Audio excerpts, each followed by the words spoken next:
The night Vincent Caruso realized he was in love with his housekeeper, he was standing in a hospital corridor at 2 a.m. watching surgeons wheel her away on a gurney. And for the first time in 11 years of running the most dangerous criminal organization on the East Coast, he felt absolutely powerless. But we need to go back. Because what happened that night didn't begin in a hospital. It began with a little girl who refused to sleep. Mara Voss had been with the Caruso household for 4 months before anyone in the organization took her seriously, which was, as it turned out, exactly what she intended. She was 31 years old, with dark hair she kept pinned back during working hours, a face that was striking in its steadiness, the kind of face that didn't panic and didn't perform. She was a full-figured woman, broad-shouldered and soft, in the way that suggested both warmth and the kind of physical groundedness that some people spend years in therapy trying to find. She had a master's degree in forensic accounting from Columbia that nobody in the Caruso house knew about. She had spent 6 years working financial investigations for a firm that, among other things, quietly assisted federal agencies in tracing money through shell companies and offshore accounts. She had left that world for reasons she didn't discuss. She had taken the housekeeping position because she needed proximity, not income. What she was looking for was buried somewhere in the financial architecture of Vincent Caruso's operation. She just needed time. Vincent Caruso was 44, silver at his temples, with the kind of controlled stillness that powerful men develop when they've learned that showing emotion costs more than it pays. He had one daughter, Sophia, who was 6 years old and had not slept through the night without her mother since Elena Caruso died 2 years ago. The household had gone through 4 nannies in 24 months, not because Vincent was difficult, though he was, but because Sophia was. The child had built a perimeter around her grief and she patrolled it fiercely. The arrangement between Mara and Vincent was transactional, and they both knew it. He needed someone who wouldn't quit when Sophia screamed at midnight. Mara needed access to the house. He paid her well. She stayed. Neither of them pretended it was anything else. The first time Sophia let Mara into her room, it was 11:47 p.m. on a Wednesday.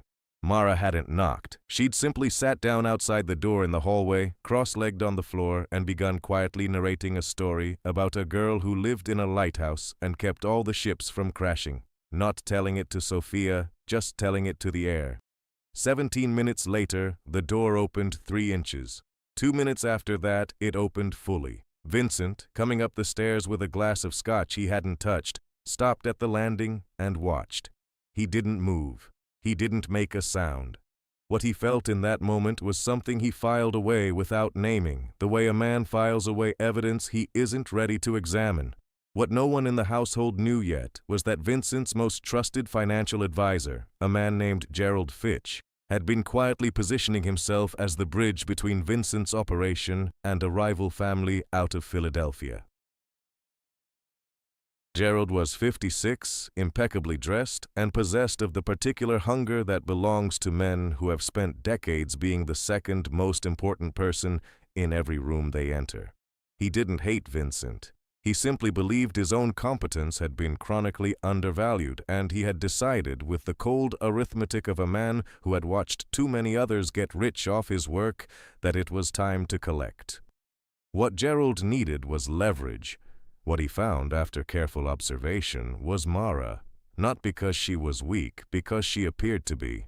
The event that Gerald chose was a Thursday dinner, a semi-formal gathering of 8 people at the house, a mix of legitimate business contacts and members of Vincent's inner circle. Mara was moving through the room with a tray of appetizers when Gerald stopped her.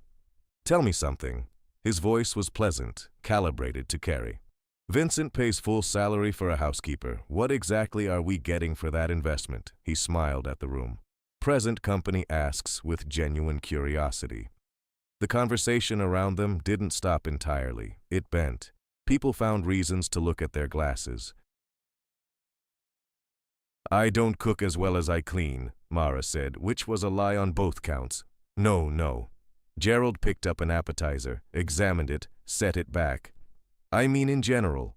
What does someone like you bring to a household like this, beyond the physical presence?" He let the pause do its work. One of the men at the table made a sound that wasn't quite a laugh.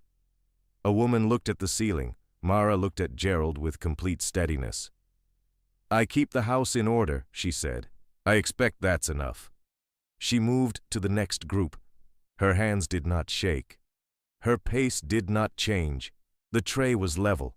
Vincent, across the room, had heard every word. He said nothing. He watched Gerald smile at the next person who approached him and thought about what he had just seen, not Mara's reaction, but Gerald's.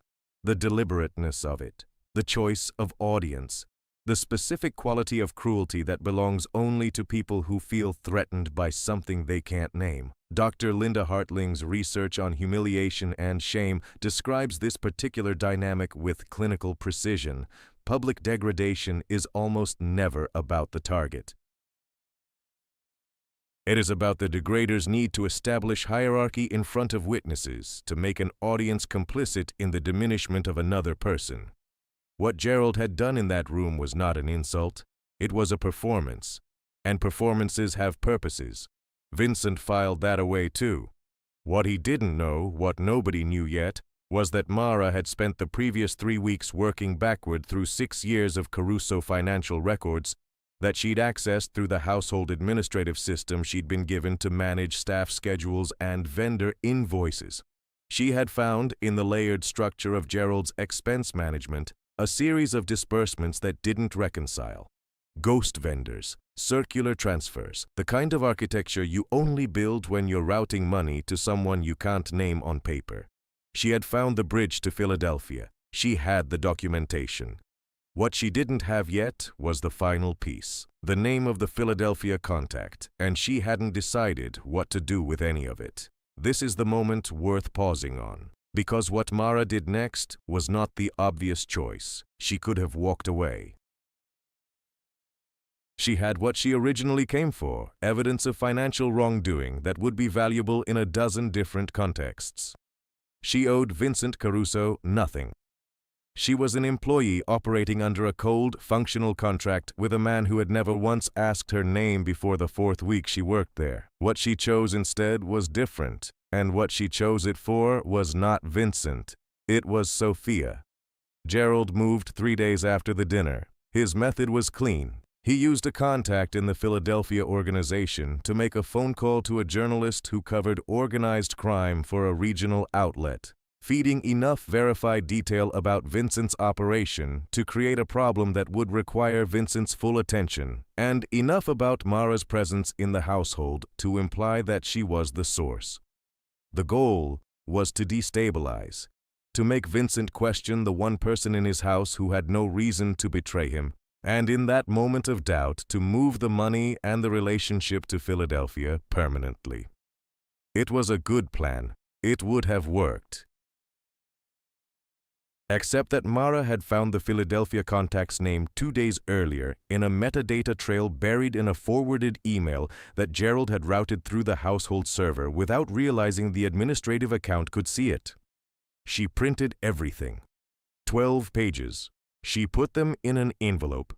Then she walked into Vincent's office at 7 in the morning, before Gerald arrived, before anyone else was in the house except Sophia, who was still asleep upstairs, and she set the envelope on his desk. "Your financial advisor has been building a parallel relationship with the Moretti family in Philadelphia for at least 14 months, she said. He routed the payments through 3 vendor accounts that don't exist. I've documented the full trail, including the name of his Philadelphia contact, who I believe is the same person who received a call from your advisor approximately 72 hours ago." She paused. "A journalist may be calling you today. If they do, the implication will be that the information came from me. It didn't." Vincent looked at the envelope. He looked at her. "How did you find this?" "I'm a forensic accountant," Mara said. "I used to trace money for a living. I took this job because I thought there might be something here worth finding. I found it. I'm telling you because—" She stopped, reconsidered. "Because your daughter finally sleeps, and I don't want to leave." The silence in the room was the specific kind that happens when a man who believes he knows everything realizes there is an entire dimension of a situation he has been completely blind to. He didn't say thank you. He picked up the envelope and opened it. What he found, over the next 40 minutes of silence during which Mara made coffee and sat across from his desk because he hadn't told her to leave, was 11 years of quiet, patient loyalty being dismantled page by page by a man he had trusted with the financial architecture of everything he'd built. This is what research on betrayal trauma tells us, particularly the work developed by psychologist Jennifer Freyd in her theory of betrayal blindness. The closer the relationship, the more systematically the mind suppresses evidence of threat. We don't fail to see betrayal because we're stupid. We fail to see it because the cost of seeing it, while the relationship is still intact, is psychologically unbearable. What Vincent had been doing for 14 months was not negligence, it was survival, and it had nearly killed him. Gerald arrived at 9:15. He walked into the office to find Vincent at his desk, the 12 pages arranged in front of him in the precise order Mara had printed them, and Mara standing by the window with a cup of coffee. Gerald's face moved through three things in rapid succession: confusion, recognition, the specific collapse of a man who realizes the trap closed before he arrived. "She told you something," Gerald said. His voice was still controlled. "She showed me everything," Vincent said. "Sit down, Gerald." What followed was not loud. Vincent Caruso had not raised his voice in a professional context in 9 years, and he didn't raise it now. He walked Gerald through each page. He named the vendors, he named the Philadelphia contact, he named the date of the phone call to the journalist. He did it the way a man disassembles something he's going to bury, methodically, without anger, with the complete absence of mercy that belongs to people who've moved past the emotion and arrived at the decision. Gerald tried 4 things: denial, then minimization, then justification. He had been undervalued, overlooked, his contributions had never been properly recognized, and finally, silence. The justification was the most honest thing he said. He had, in fact, believed himself undervalued. That belief had been his foundation and his undoing simultaneously. 2 of Vincent's men came in 20 minutes later. Gerald didn't fight. He knew better. He was gone from the house within the hour. Vincent found Mara in the kitchen at noon. She was making Sophia's lunch, a grilled cheese with the crusts removed, and a specific arrangement of apple slices that Sophia had demanded and received every day for the past 6 weeks. "You could have used that information," Vincent said, "against me or for yourself." "I know." "Why didn't you?" Mara slid the plate onto the counter. She looked at him with the same steadiness she'd had in the dining room when Gerald had performed his humiliation in front of 8 witnesses. "Because I'm good at reading structures," she said. "Financial ones and other kinds. I looked at what you built here, and I saw someone who was trying very hard not to show how much he was losing. I didn't want to be another person who took something from this house." Vincent was quiet for a long moment. "I want you to stay," he said. "Not as the housekeeper." "I'm aware of what you're not saying," Mara replied, and for the first time in 4 months she almost smiled. "I'll need a different employment contract. That can be arranged." Upstairs, Sophia was beginning to stir from her afternoon rest, the first afternoon rest she'd taken willingly in 2 years, in a house that was slowly, improbably, learning to sleep again. Vincent Caruso, who had built his world on the principle that nothing was given without calculation and nothing was kept without cost, spent the next 3 months discovering that the cold contract he'd offered a woman with a hidden degree and a missing mother's grief had somehow, without either of them authorizing it, become something entirely different. He stopped filing things away without naming them. She stopped pretending that she hadn't seen, from the very beginning, exactly what kind of man he was, and stayed anyway. Structures, when you look at them closely enough, aren't traps at all. They're foundations. The question is always whether you're brave enough to build on them. If this story stayed with you, the kind of loyalty that shows up before it's earned, the trust that gets chosen rather than given, leave a like. It takes 1 second and it tells us to keep making these. Subscribe if you want the next one, because the story coming next involves a woman who walked into the most dangerous negotiation of the decade and changed its outcome without saying a single word.